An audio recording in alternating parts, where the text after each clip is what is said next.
11살 소년 엘리오는 부모를 잃고 고모 올가와 함께 군 기지에서 살아갑니다. 보이저 골든 레코드에 대한 전시를 본 후 친구 하나 없는 외톨이 엘리오는 확신했죠. 지구 밖 5억 개가 넘는 행성 중 어딘가에는 분명 자신을 원하는 곳이 있을 것이라고요. 그렇게 엘리오는 매일 밤 해변에서 외계인 나를 납치해줘라는 메시지를 써놓고 하늘을 바라봤죠. 어느 날 올가의 위성 기지에서 몰래 우주로 신호를 보낸 엘리오는 정말로 외계연 업체 커뮤니버스에 소환됩니다. 하지만 그들은 엘리오를 지구의 대표로 오해하고 엘리오는 이 오해를 바로잡기보다는 우주에 남기 위해 침묵하죠. 커뮤니버스의 골칫거리인 호전적인 군주 그라이곤과의 협상을 자처한 엘리오는 그곳에서 그라이곤의 아들 글로든을 만나게 됩니다. 무시무시한 외형과 달리 온순하고 외로운 글로든과 엘리오는 서로의 마음을 이해하며 진정한 친구가 되죠.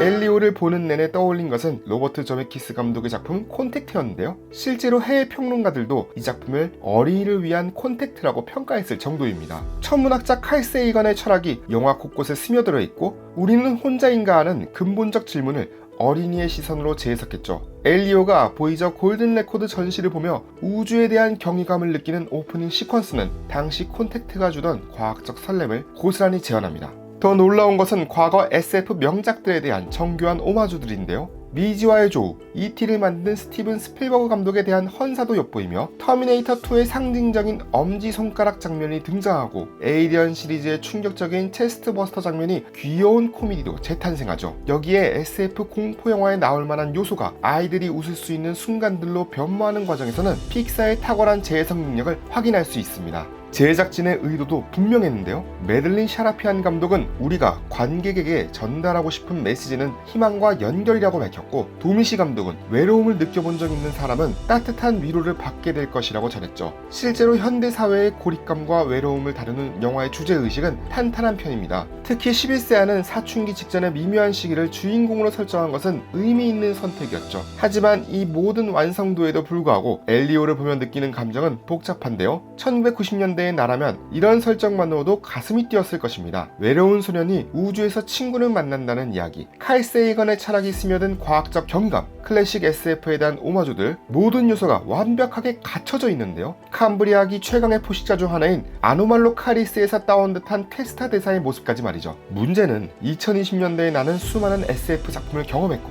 스토리의 공식이 눈에 보이며 예측할 수 있는 전개가 때로는 아쉽게 느껴졌다는 것인데요. 전성기 픽사의 혁신적인 스토리텔링과 비교하면 엘리오는 상대적으로 안전한 선택지에 머무는 느낌입니다. 하지만 이런 아쉬움이 영화의 가치를 떨어뜨리지는 않죠. 엘리오는 여전히 픽사다운 따뜻함과 시각적 완성도를 자랑합니다. 특히 지구의 직선적이고 차가운 디자인과 우주의 곡선적이고 따뜻한 세계관의 대비는 인상적이죠. 글로든이라는 캐릭터의 창조 역시 픽사의 역량을 보여주는 대목인데요. 무시무시한 외형 뒤에 숨은 순수함, 아버지의 기대와 자신의 본성 사이에서 고민하는 모습은 충분히 매력적이죠. 무엇보다 엘리오는 세대 간의 다리 역할을 합니다. 어른들에게는 과거 SF 영화에 대한 향수를, 아이들에게는 우주에 대한 새로운 호기심을 선사하죠. 외로움이라는 보편적 감정을 통해 모든 연령대가 공감할 수 있는 지점을 만들어낸 것도 의미 있습니다. 칼 세이건은 우리가 혼자인가 하는 질문을 던졌는데요. 엘리오는 그 질문에 대해 따뜻하고 희망적인 답을 제시하죠. 비록 그 답이 우리가 이미 알고 있는 것일지라도 때로는 이미 알고 있는 진실을 새로운 방식으로 확인하는 것만으로도 충분한 위로가 되죠. 그렇게 엘리오는 우리가 잃어버린 순수함과 그 시절 SF 영화들이 주던